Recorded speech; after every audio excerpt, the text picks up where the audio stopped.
Welcome back to A Better Conversation, a podcast put on by Better Texas. As always, I'm your host, Chris Klement, joined by the man, the myth, the mustache, the beard, and the legend, Mr. Kyle Mason.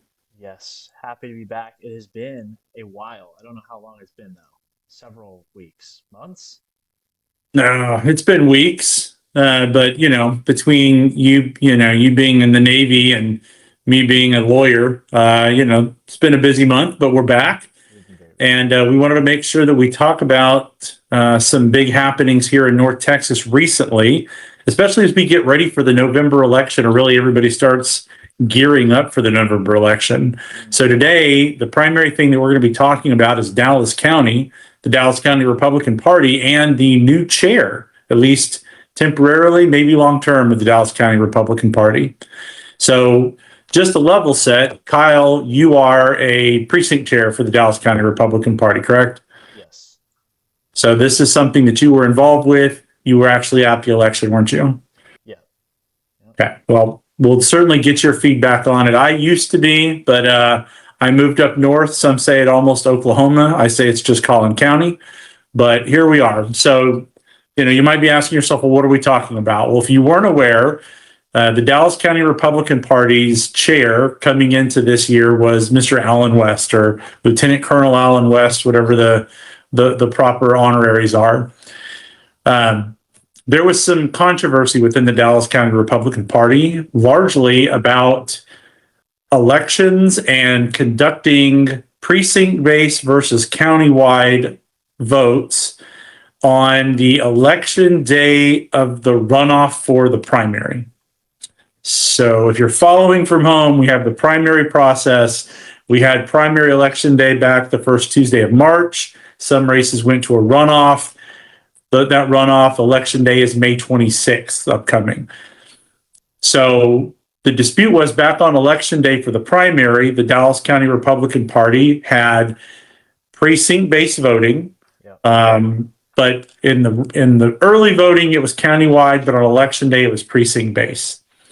There were some issues with that the Democrats had, but coming out of that, the decision was made by then Chair Allen West that he wanted to have precinct-based voting stop and go back to countywide voting, joint election with the Democrats for the runoff election in its entirety, both early voting and election day. That was met with some pretty stiff opposition from a small but determined core within the Dallas County Republican Party. Lawsuits have been filed, letters have been sent, emails have been done, all sorts of things going on. But ultimately, what ended up happening is Allen West decided that he was going to resign as the county party chair. In his decision to resign, Miss Tami Brown Rodriquez, formerly on the board for Better Texas, decided that she, as the vice chair, she was going to step up and she would take over as the acting chair. Then this last Monday, on May the 4th, there was an election to determine who was going to be the interim chair to complete Allen West's current term. Now, Allen's current term runs through mid-June. As the precinct chairs and the chair of the county party, there is a 2-year cycle that begins and ends in June of even-numbered years. So Allen was to remain chair until mid-June, but he had run unopposed for the next term. So starting in June, Allen will once again be the chair, or would have been the chair, of the Dallas County Republican Party from June of 2026 until June of 2028. So a lot of information. Now on Monday, May 4th, there was an election by the Dallas County Republican Party, the County Executive Committee. And at that meeting, they elected Tami Brown Rodriquez to transition from the acting chair to the interim chair. And as the interim chair, she will continue and complete Allen's current term, the one that runs through June. Then in June, there's some decisions to be made. One, is Allen going to remain resigned, or will he decide that he wants to come back and be chair again. If he remains resigned, then at that point, the Dallas County Republican Party will again have to have an election to see who will complete as chair Allen's upcoming term for 2 years. So you're the one that's been in the actual thick of it, Kyle. Is that a fair summary as you know it? Yes, that was a very good summary, very detailed, and man, it's like a series of unfortunate events as this thing kind of snowballed in slow motion because nothing's really moving fast. And every meeting that we had on this new election and ballot and how we're going to do it, the meetings are 4 weeks apart or something. So there's like we get to a certain point, you hear all the chatter, you see the emails and the chat groups and everything. And um, look, the Republican Party set off on a mission, and they made a really valiant effort. They tried it and it didn't work, and then it just all fell apart. Everyone got so angry that it didn't work. It's just, hey, it is what it is.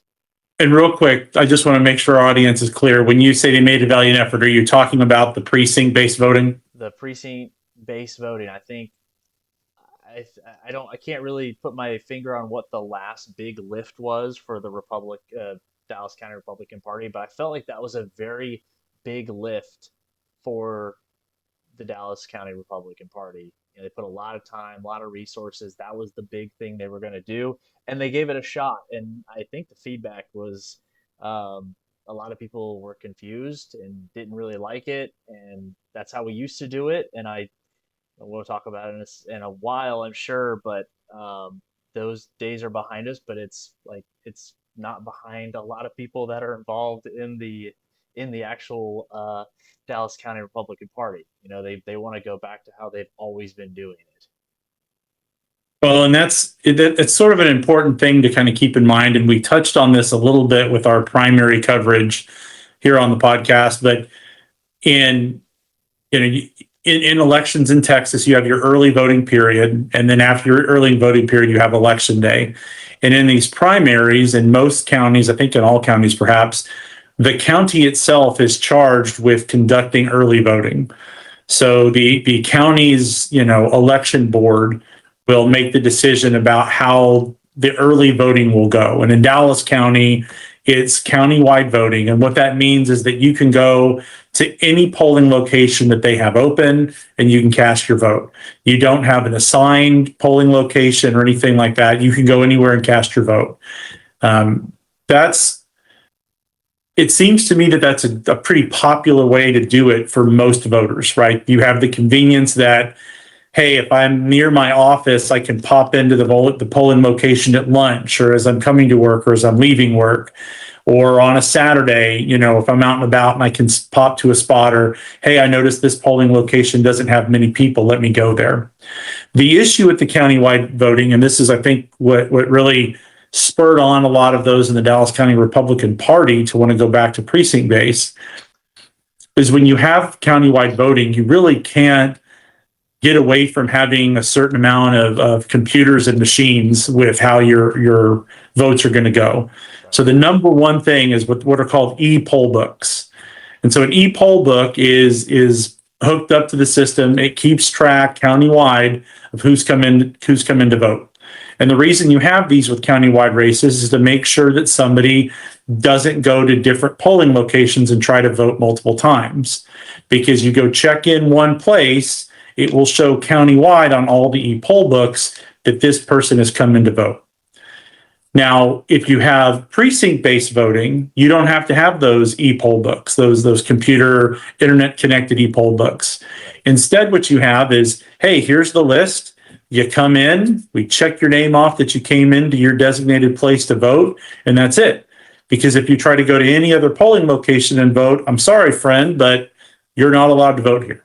Yep. So that e-poll book part was a huge part of why there was such a push to have that precinct-based voting.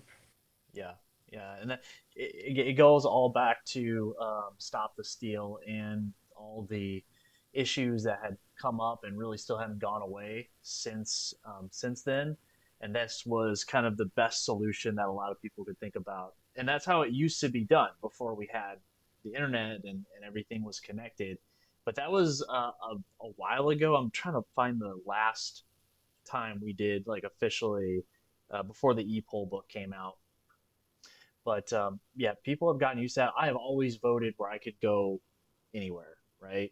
And it is convenient. Like it is very, very convenient to be, hey, I'm at work, I'm driving across town, or now you can look up on the website and see where the lines are.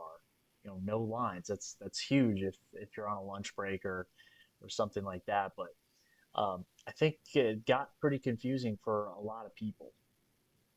Well, and the confusing part about it for me is number one, voters are used to voting, have been voting a certain way, I think, for probably at least a decade. I mean, I honestly don't remember the last time that I had to vote in a designated precinct location. Right. So people have been used to voting this way for quite some time. It is convenient, but in addition to this, you have the early voting period, which is countywide, and then on election day only, you move to this precinct base. And that's another big point because, I mean, and look, the amount of money that you would need to spend to educate voters to where people really understood what was going on, that they had to go to a certain precinct, that's expensive. And to be honest with you, I don't think that that money was necessarily spent. Notices went out, but there weren't billboards, there weren't, there, I think there might have been a mailer that went out, but there wasn't that mass PSA of, hey, by the way, on election day, you've got to go to your precinct location. I think that sort of fell to both parties to to inform their constituents and their voters, and there were problems with it. But either way, the important part is coming out of that. There was another push to continue to do that in the runoff election. Mm-hmm. That, hey, just like we did before, we need to have precinct base. And one of the issues with precinct base that we didn't talk about is the additional manpower that it takes to pull that off. Right? When you have countywide voting, you can have fewer polling locations. You're doing it joint with both parties, so you need fewer volunteers, fewer clerks, all that sort of stuff. Right. When you go to precinct base and you're holding your own separate elections, now all of a sudden you have an increase in the number of polling locations, which means you need more volunteers, more election judges, more of all of that stuff. And when Kyle earlier you were talking about the big heavy lift, that was the big heavy lift where the Dallas County Republican Party was really working to get those volunteers to fill all those spots. Yeah, absolutely. I mean, it got to a point. I mean, trying to find that many volunteers is really tough. We don't even have that many precinct chairs. So someone that's like that excited about the Republican Party or whatever to be a precinct chair, let alone go donate, or volunteer, I guess. They're technically paying you, but it's not anything to to write home about. But to sit at the polling place, set it up at 5:30 in the morning, stay there all day, and then shut it down at 7 o'clock. And when someone walks in at 7:15, you get to argue with them. Just not what anybody wants to do, right? And so the fact that there was like, yeah, you're gonna need even more than that. We can't even fill up all the county chairs. So I don't know how many calls you got when you were still here, but in the county, I got so many calls. Hey, can you volunteer for early voting? I'm like, dude, early voting is like a 2 week time frame. What are you talking about? Right. No, I can't volunteer every day for early voting. Okay, well, we're gonna need you. Like, what? Why are you I need to work. why I are need you a talking paycheck. to me So like this? Yeah, yeah, like I'm inconveniencing them, and it's like, hey, look, I've done election day. I'm a big election day guy. I kind of like a little bit of early voting, but 2 weeks I feel is a very, very, very long time. But again, it is a retired person's game. Like that is kind of you can't really reasonably ask anyone with any career. I can't even think of like really any kind that like, hey, can you take yeah, 2 weeks off? Also take a pay cut? It's like, no, I literally cannot. right. Well, yeah, it's for retired people, maybe homemakers, things along those lines. I mean, it's not even something that students can really do because you've got classes, you've got all that sort of stuff. But yeah, so it's a difficult thing. So ultimately, what ends up happening, Alan West is chair, he resigns. I think he resigned mid-April, April 14th, 15th, 16th, somewhere in that time frame, turns in his resignation. So at that point, the vice chair, Ms. Rodriguez, she has to step in. She has to then, be the acting chair and get everything set up and keep the ball rolling because, well, we still have an election in November and we still have runoffs in May. You still have to recruit volunteers to make sure that you've got folks that are able to work those, even if you're doing, countywide. Right. While all of this is happening, there's a lawsuit filed, an attempt to force the county party to go back to doing the precinct-based voting for election day on the runoff. I think there were resolutions that were passed by the county party trying to invalidate, some contract amendments that Alan West had done with the Dallas County Elections Department. Just a real, I don't know, real kind of chaotic situation, as it were. And in steps Tami, right? In steps Tami to try to get people focused on November, because that's the hard part, is that the county party's got a couple of functions. One is to make sure that they do a good job of running the election day of the runoff to the extent that they're involved with that. And then beyond that, fundraise and get ready for November because we have a general election coming up. Yep. Absolutely. Absolutely. Yeah. It was. It's very chaotic, especially for not. I'm not saying this in a disrespectful way, but again, it is more or less it's a volunteer organization, right? And we meet every once in a while, and there's a core group of people that are kind of in it, in it every day or every other day or something like that. And so for someone like Alan West to, who really knows what the story is there, but it was just a lot of drama, a lot of back and forth, a lot of push and pull, and for him to be like, hey, I gotta go, like I just can't do this anymore. um, Right. it's tough. It's really tough. Tami was really stepping into a really, or is still stepping into a really tough spot on what essentially the timeline is, 4 or 5 weeks or something like that until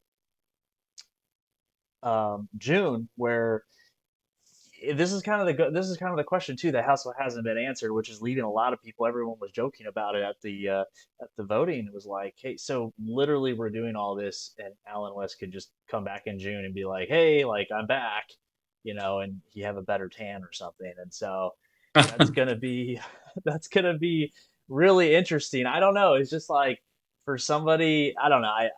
I'm not in his shoes, but for someone that has dedicated so much to the Republican Party, he's been very radio silent on his intentions and what he's doing, um, for us or to us or with us, or I don't know, with us. Well, and I'm kind of interested in your perspective being a precinct chair and how stuff's been going on. So one, when you found out that Alan had resigned, how did you first react? Um, I was really surprised just because Alan is, he's a politician, right? And so my first thought was, oh, he must have something else lined up. That was kind of my first, thing. And it doesn't seem like that's the case. Maybe there's something else to come. But um, then my second thing was, okay, well, who's in charge now? So it was very sudden. It was very not dramatic. It was a press release, and I guess one day he just walked out with a suitcase, and that was it. Very uh, not very Alan West like. There was no big triumphant bravo speech with some Italian mixed in the top of it, and it was just like, I'm out of here. It's like, okay, well, that's weird. Made me feel like we When should run too. well, when you know, did you notice as a precinct chair a difference in how the party functioned before and after he resigned?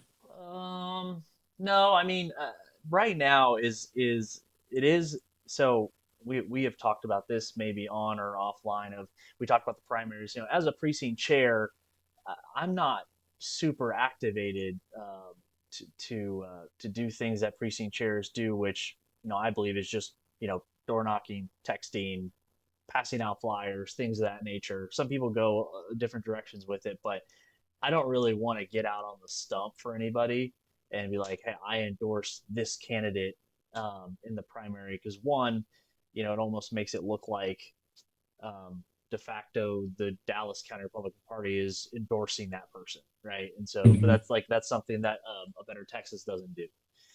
And I used to not like that, but I really understand that now. Seeing people that have like when you're endorsing somebody in a run of like 16 people, and then they like drop out even before I mean, you just kind of look like it's just I don't know, it's just kind of silly. And then going to that person that won and be like, hey, like, so we're cool, right? It's just kind of weird. It's just kind of weird. So there's really, as far as activity level, there's really not much going on. What I noticed socially inside the Dallas County Party was, things kind of started picking back up and people started chattering. There was more talk.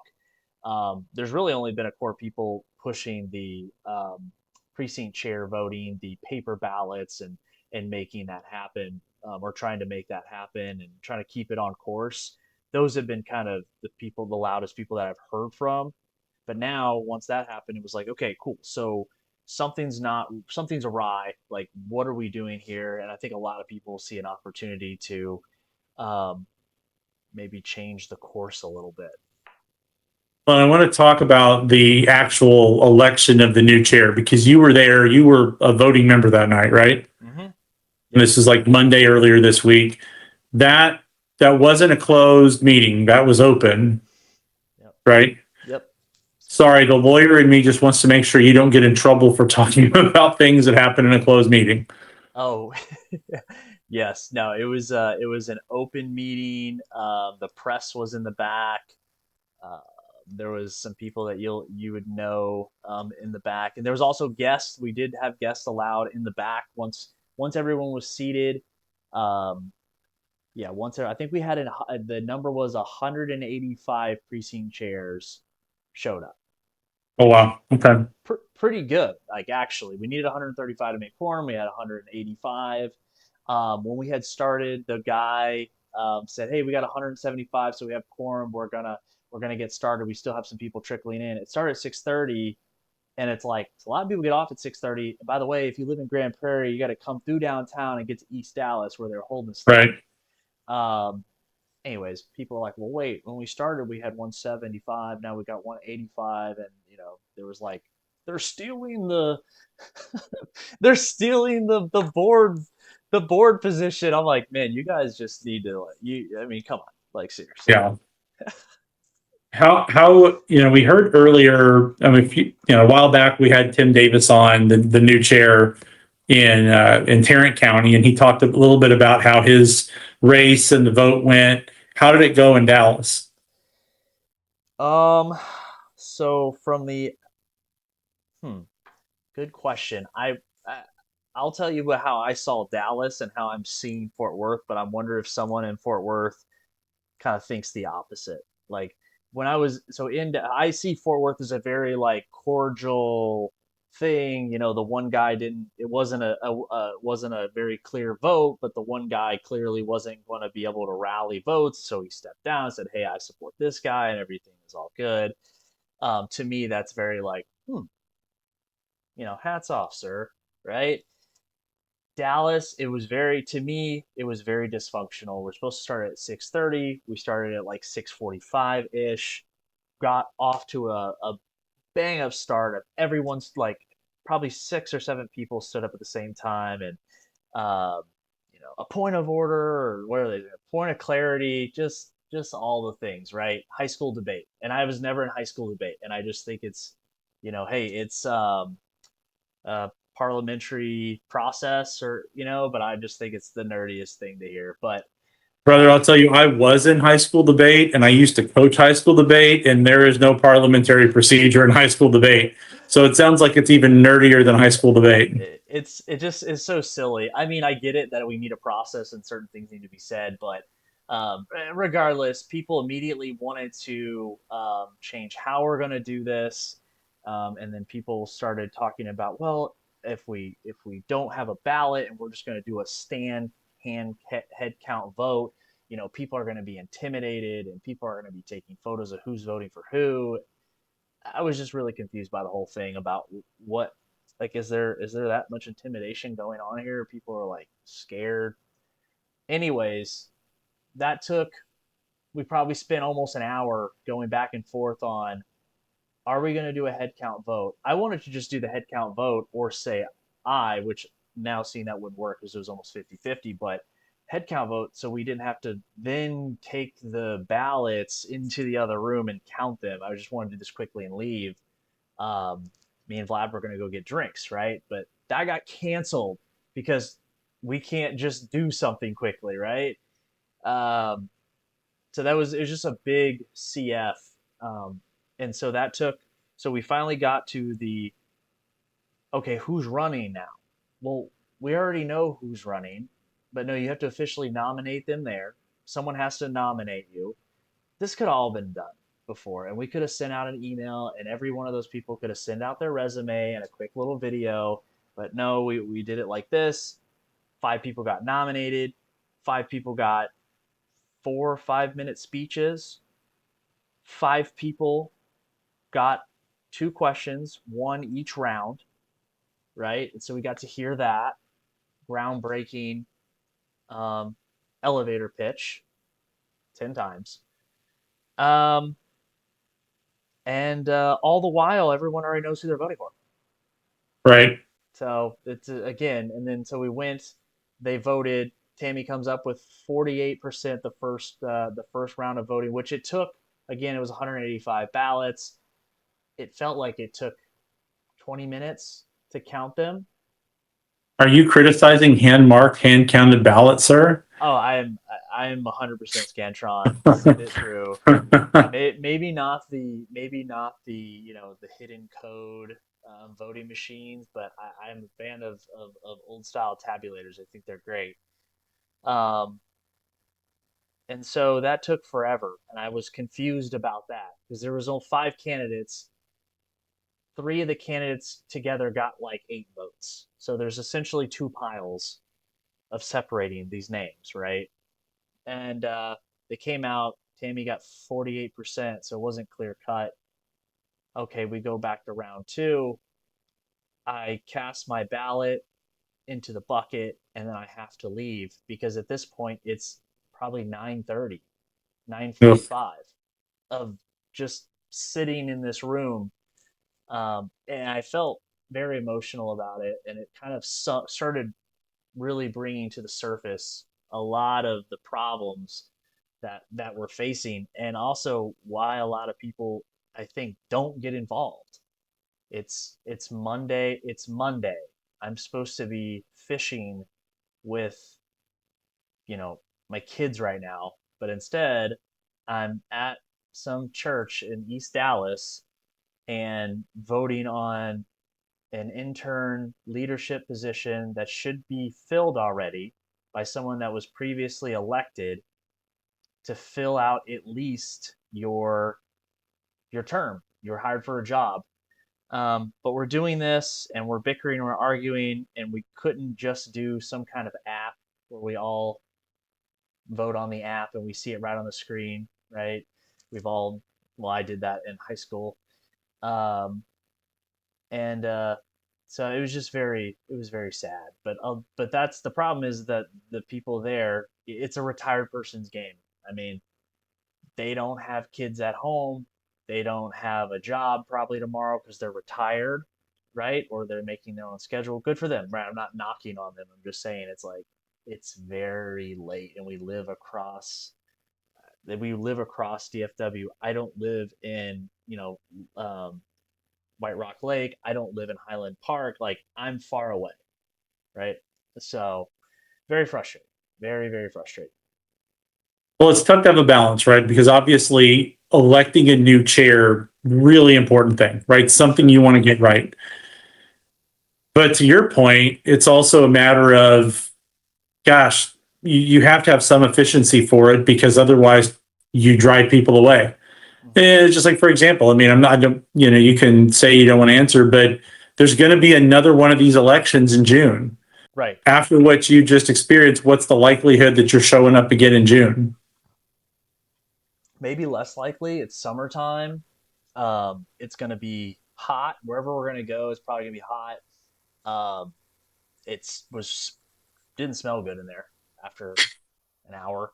I But bet. no, I mean, and really, I mean, I mean, I probably will. I probably will. But again, it's like, okay, but when is that going to be? We're going to find out about it a week before, 2 weeks before. Cool. Well, guess what? I already have things planned. Like there's things already on my calendar. I can't.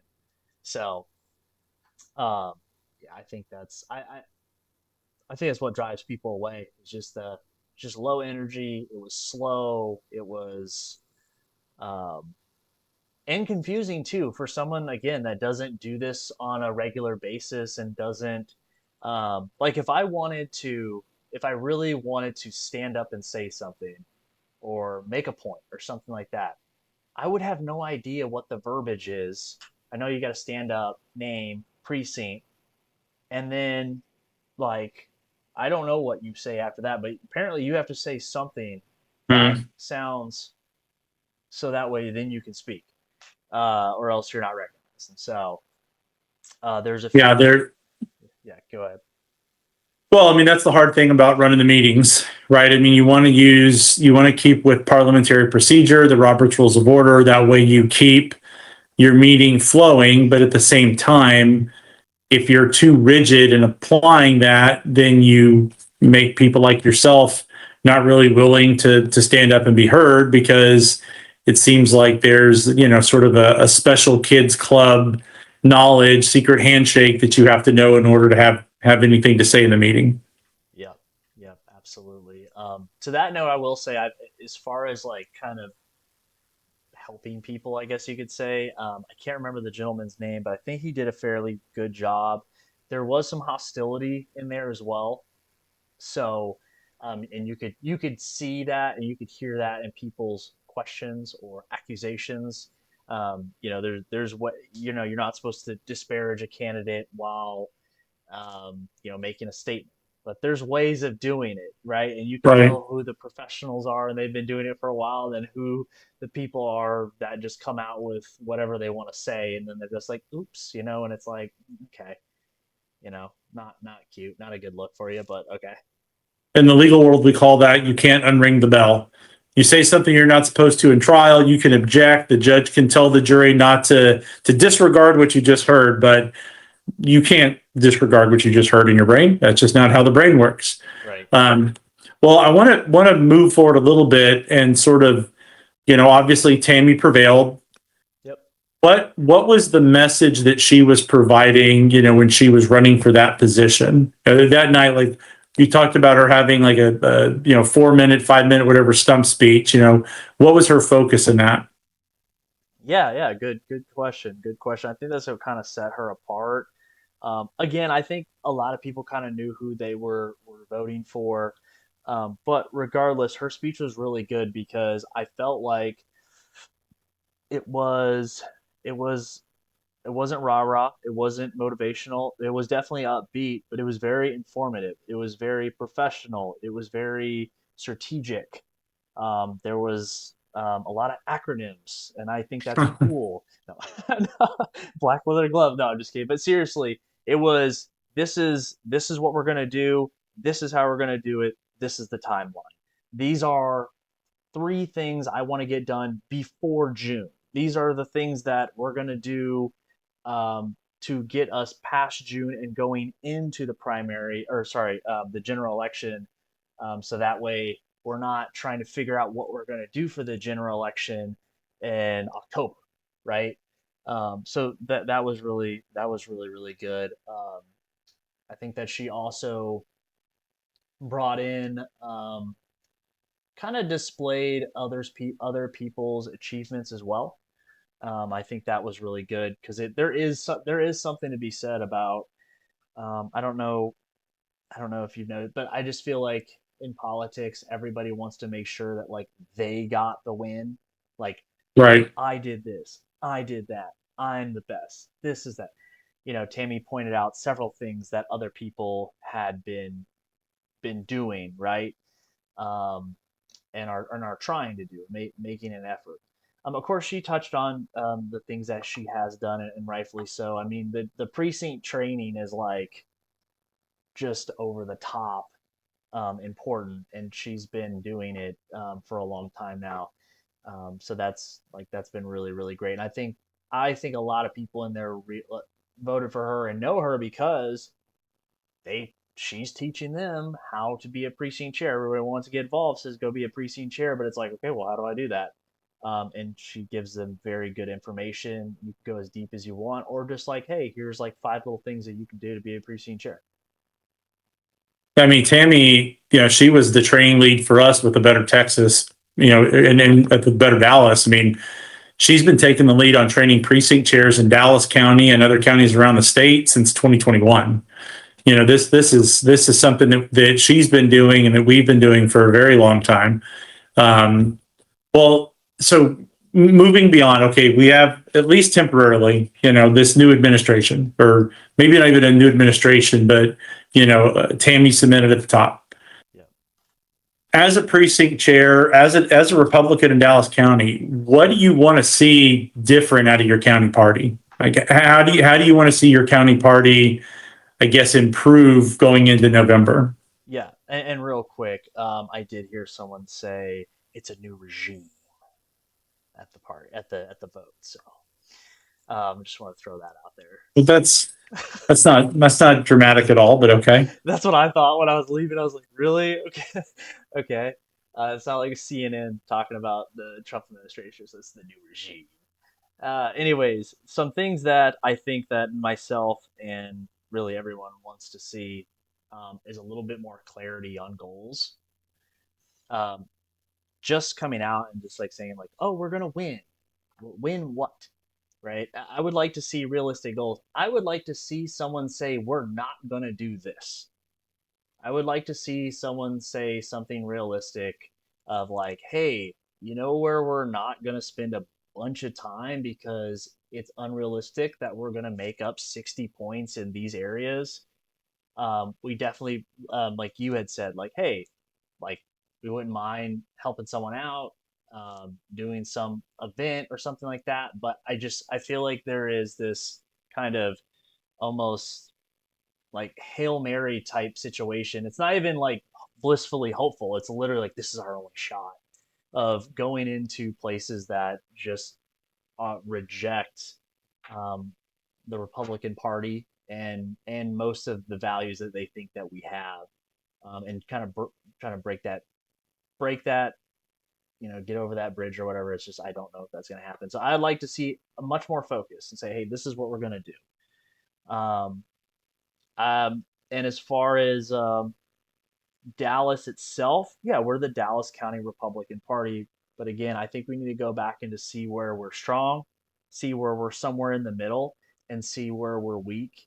And just it's not going to happen. I feel last time we put a lot of energy into the um, city city seats, right? The city races, and it was like, okay, that's really cool, and we should definitely try to get a Republican on each of the seats, city council.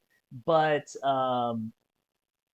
what were the real like opportunities, and like could we have maybe picked one that had a better shot than the rest and found a good candidate and really done some good convincing, right? Because a lot of candidates stepped up because it was like, hey, we need someone to run, but I think the people that were really qualified was like, I'm not gonna step up for that. There's no one here to help me. I'd be doing it by myself. Oh, and by the way, it's 2 to 1 that I'm gonna lose. Why do I want to walk around with the L for like for a bunch of people that yeah, we're Republicans, but it's like they'll play the blame. When I lose, when I step in and lose, it's going to be my fault. Right. And it's, I tell you what I'd love to see on that front. what would you love to So see? couple of things. One is specifically about like candidates and races. One, I'd love to see the county party build a bench of candidates, Mm-hmm. right? Like truly have a candidate development school, or candidate development program. If you're somebody that is interested in running for office as a Republican, let's bring you in. Let's take a look at you. Let's get you going through this training program so that you can be fully prepared to run for office when the time comes, Right. as opposed to like frantically trying to find people and trying to, put the wings on as you're taking off on the runway. Right. I mean, that's not the best way to do things. So I'd love to see some sort of candidate development school program start. Yeah. And knowing that realistically the people that are in this program, like this is a 4 to 6 year look. You're not bringing people in with the expectation of everybody in this program is running the next cycle. Maybe you have some that are. Maybe you have people that are at the right point in their life and they have the right network and they have the right tools to run next cycle, and awesome. But a lot of people, younger candidates, things like that, hey, they may need some time to get into the right place at work or get in the right place with their family, Mm-hmm. or continue to develop a network or to continue to develop a net worth. That way they can be ready to run as a candidate and do it with full force and impact. Yeah. So I'd love to see that. And then two, I'd love to see the way that, so you're right. There are often sacrificial lambs that you run in certain races with the idea of knowing they're going to lose. They're going to lose. I would love if the county party helped organize those people to be more disciple than candidate. That when they're running for office, I mean, yeah, they're running for office, but the most important part of what they're doing, and I'm going to use as an example, I don't know, in Dallas, pretty much anything south of 30, right? Anything south of Interstate 30. Yeah. It's tough down there. Yeah. When you're running down there, sure, run as a candidate, tell the voters why you should win, why they should vote for you, and all that stuff. But no, the reason that you're running and the purpose of you running is to try to share Republican values and conservative values with as many people as you can in that area. Because you might be the first Republican they've ever heard give a stump speech. Right. You might be the very first Republican to ever knock on their door, shake their hand, or anything like that. And then as a party, instead of looking at those things as a race that we've got to look at it as that we are investing in marketing here, right? Like this is ad spend. We have a spokesperson for the party in this area of the county, and we're going to devote X amount of dollars to support them. But really, we're not doing this with the idea that we're going to win this election. We're doing it with the idea that this person is a spokesman for the party or spokeswoman for the party to get the message out there. I would, and this goes back to like being honest, I would much rather the party approach it that way. Maybe have 4 or 5 races that are real races where we are sending out block walkers, making the phone calls, doing all that sort of stuff to really try to win that race, and then have a bunch of other races that, at least for the time being, we're just the candidates are spokespeople for an idea, and we're just trying to go out there and be disciples of republicanism. Yeah, that's a really good idea too, because you're right. It does take time to build that skill of public speaking, speaking in front of someone, dealing with objections and rejection of your ideas, right? If you're not prepared for that, somebody that doesn't, of the opposite party, confronts you, really throws you off balance. You kind of see it every once in a while with newer even seasoned politicians. They'll get caught off guard, and you can see it kind of it doesn't look good. It's not a good look, especially when they're so polished, right? And you kind of catch a little glimpse, like, oh, they are human. Okay, so Yeah. that's interesting. That is a really good idea. But yes, you're right. The pipeline definitely needs to be developed. It's tough though. It's really tough. That is a huge.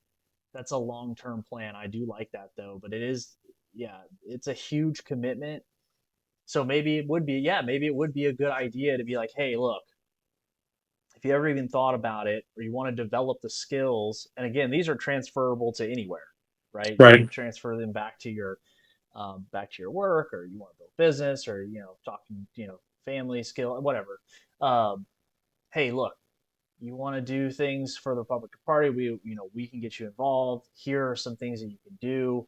Love the spokesperson idea, because I think what happens is um, that everyone's worried about the next election cycle, and then what candidates end up doing is just talking about themselves or the other candidate rather than larger ideas, which that's what's probably going to grab someone and then actually convert them, rather than hey, Orange Man bad, or Jasmine Crockett this. We that's what we like. We like memes. We like to chat about it, but that's not what made you and I a Republican, right? Right. So And I mean, for me, if a candidate comes to me and they're wanting a donation, and I look at their race and they're in a D+20 district, you're not likely to cut them a check. no, If they're coming with you and they're like, oh, I need your money because I need to get my name out there, I need name recognition, I need to go after the other person to let people know about how bad they are.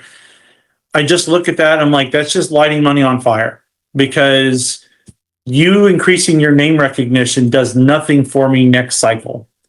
And you going and tearing down that other candidate does nothing to create more Republicans. And so I don't want to give my money to that. What I want, if a candidate came to me and said, look, I know that I'm not going to win this race, but if you give me X amount of dollars, that gives me the ability to host more events where I can buy coffee and invite the neighborhood to come and talk to me. Or it lets me send out text messages, or it allows me to purchase data so I know which kind of voters that I can target that may be receptive to what we have to say. Like, that's the sort of stuff for me that I'd be like, absolutely, I would cut you a check to do something like that, because that's actually moving the ball long term. mhm, So mhm, that's how I look at it. I'm optimistic. Like I obviously have a bias for Tami. I think she's great. Like I really like her. Worked with her for years on the board with a Better Dallas and a Better Texas. Sort of been in the trenches with her. Know her work ethic. Know what she wants to do. And the thing that I'm the most excited about is I really do believe Tami is going to try to pull the different parts of the Republican Party together to work on something together. mhm, I don't like the word unity, because unity to me usually means conformity. What I like is community, right? Different people with different ideas, temperaments, talents, all that sort of stuff, but they have a common goal, a common thing that they can work together to accomplish. And so within the Republican Party in Dallas County, I mean, Lord knows that there are cliques. Lord knows that there are internal divisions, and you're going to have that everywhere. yeah, But I really do believe that Tami is going to try her best to bring all of those people together and give them some sort of common goal to accomplish. That way, we can at least put down our guns and knives until November. And then we can pick them up again and fight after that about the House Speaker or whatever it's going to be. But at least until now in November, we're all marching in the same direction. mhm.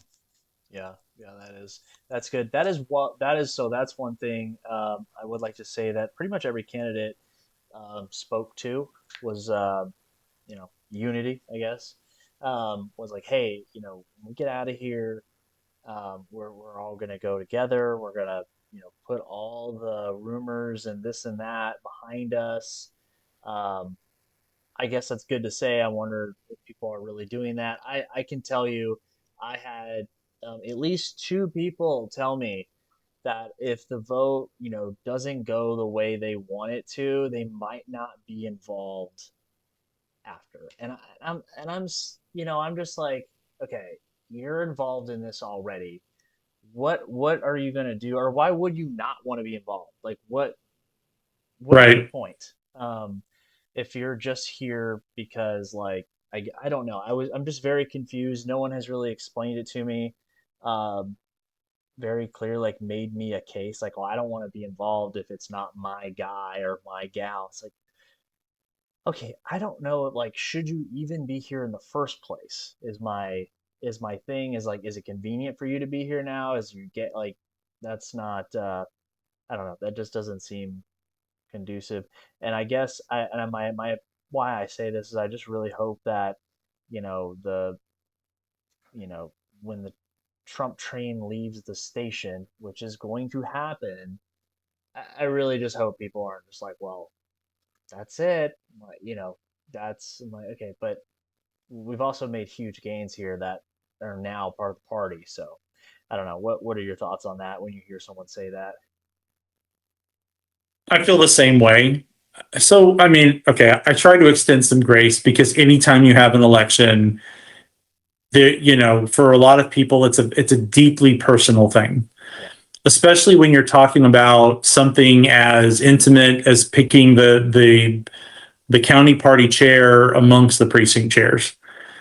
Because often the people that are going to be running for office are personal friends, right? I mean, we're not talking about, like, a normal primary where there may be a bunch of strangers and some things about some people, their name, but if you're, I'm sure a lot of people that voted for Tami or were supporting Tami, they've been to her house. She's been to theirs. They've been on a bus ride to Austin before. They've been at CEC meetings until 10 o'clock at night or been on committees together. It is a very personal thing. And I understand that feeling of I care so much. This is personal to me, that you have that sort of instinct of like, well, if this doesn't work out, if they reject this person that I care about so much, I don't even want to be a part of this anymore. Right. I disagree with it, obviously. Mhm. I think that when you actually look at the candidates, I'm sure at the end of the day, none of these candidates are going to be so ideologically different or criminal or evil or any of the things that would make it completely look, if a socialist got elected the chairmanship of the Dallas County Republican Party, I certainly understand precinct chairs deciding that they wanted to resign. But that's not really what you had. You've got really varying degrees, and at this point with the county party position, it's more about somebody that can come in and just do the job. We talked about this at the beginning of the Trump term. I am desperate for boring competence. Mhm. I don't need a bunch of bells and whistles. I need you to first and foremost do the job and do the job the right way. Yeah. If you can give me some flair, that's awesome. But I need the cake. I'd like the icing, and I think Tammy's got that sort of substance to what she's going to do, and I also think she has some of that icing, to really really kind of accomplish and do it with a little bit of style that may be able to grow the show. Yeah. No, no, for sure. I'm surprised you didn't say she had a bunch of cake, but I didn't. I didn't. I saw you avoided that. You're like, "Arr!" Yep. I can think and talk. I can think and talk. You talk about personal. I don't need her husband coming after me for some sort of misinterpreted stray remark during the podcast. So, What'd you say uh, about my girl?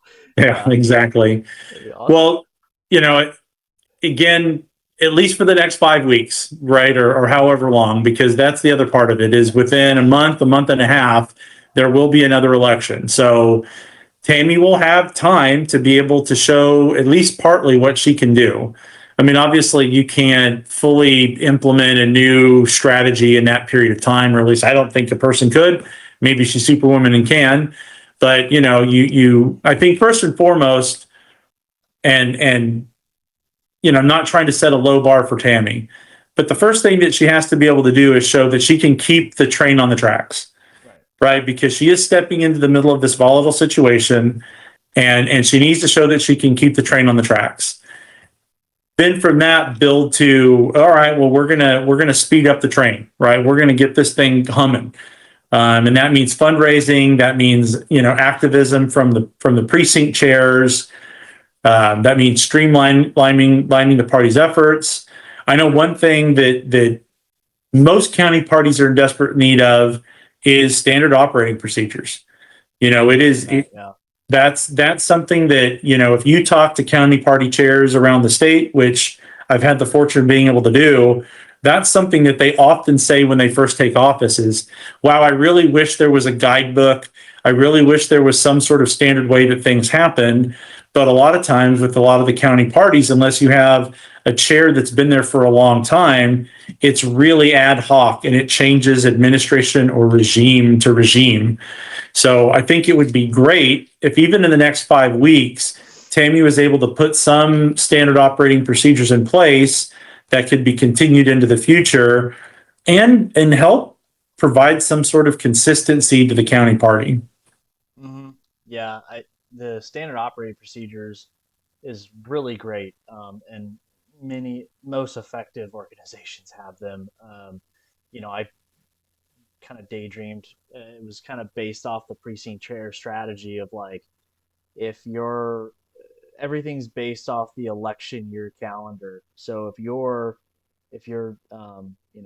30 days out from an election, X amount of things need to happen. These are the things that need to happen. 60 days out, you initiate these procedures. 90 days out, and so it's just almost the point of it. Like in the Navy, the point of it is that even it avoids catastrophe, even if the dumbest person picks up the book, right? And it's just so straightforward of like, hey, this is literally what you need to do verbatim. There's no question about it. Right. And that I think would help a lot of people to just kind of get, because we talked about this last cycle for the primary of like, okay, like we're in the primary, people are announcing, what are we doing? What's going on? Oh, it's here. Oh, we have a runoff. And then it's going to be like, okay, summer's over, right? And it'll get below 100 degrees as soon as Halloween is here, so that'll be nice. And then we have an election, right? Yeah. But we've missed the squeeze happens when like the last 3 weeks, and it's like, okay, yeah, that's good that you had this huge push in the last 3 weeks, but other things could have trickled in and been happening this entire time. Right. I mean, that's where you have to have more people working on things. And you can't have a small group of people doing everything within an organization the size of the Dallas County Republican Party. Right. You do need to have one team that's working the primaries to recruit volunteers and do all that stuff, and have an entirely different team that's working on the November election. That way, both those things are happening at the same time, and you're not having to jump back and forth. But, well, unless you had anything else to add, I think that pretty much sums up where we are, where things are going. Do you have any other thoughts on Tami as chair, the direction of the party, anything like that? No, man, I'm just really excited. Like I am. I came off pretty strong as not happy, but I actually am excited and hopeful for the future. There's a lot of blackpilling going around. We're going to lose. It's going to be this, going to be that. It's the sky is falling. It's really not it's not that bad. Right. And, right. I think for the Dallas County Republican Party, things are definitely looking up. The winds are definitely changing. So that is a positive. All right. Well, for those of you that stayed with us, thanks for joining us. Again, find us on YouTube, find us on Spotify. A Better Texas is also on Instagram, Facebook. I think that we have an X. We want to hear from you. If you have topics that you want to hear, if you want to come on the podcast, if there's something that you'd like to share with people, let us know. Put it in the comments on the YouTube video. Shoot us an email. Send us a message on our social media. We'd love to hear from you. But from Kyle and from all of us at A Better Texas, thank you for joining us, and we'll have a better conversation again.